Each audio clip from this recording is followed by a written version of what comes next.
Дорогие друзья, доброй ночи. Ну что, наконец-то это свершилось. Сегодня, 30 октября, в 14 часов дня, Конституционный суд Ингушетии признал решение по границам между Ингушетией и Чечней незаконными. Так сильно по рукам Кадырову еще никто не бил. И так сильно его авторитет еще никто не подрывал. По сути, это начало слома всей политической системы России.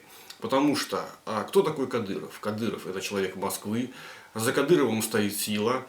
За Кадыровым стоят деньги, большие деньги, деньги федерального центра.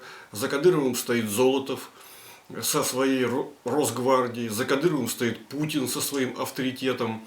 За Кадыровым стоит все. А за Ингушетией, по сути, не стоит ничего, кроме гражданского общества. Кроме ингушей, которые признали это решение о разделе земли несправедливым. И сегодня они признали его еще незаконным. Поэтому все только начинается. Все события на Кавказе только начинаются. Будем надеяться, что они будут развиваться мирным путем. Я в этом уверен, что они будут развиваться мирным путем, что Ингушетия добьется своего, она добьется юридического закрепления, пересмотра ранее принятого решения об этих землях.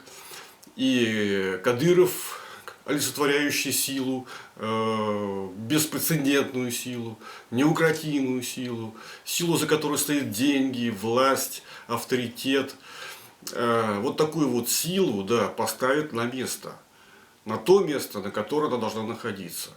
И вот Конституция и Конституционный суд Ингушетии сегодня это место Кадырову указал. Как будут развиваться события дальше, будем наблюдать. Я предполагаю, что этот суд будет Кадыровым признаваться нелегитимным. И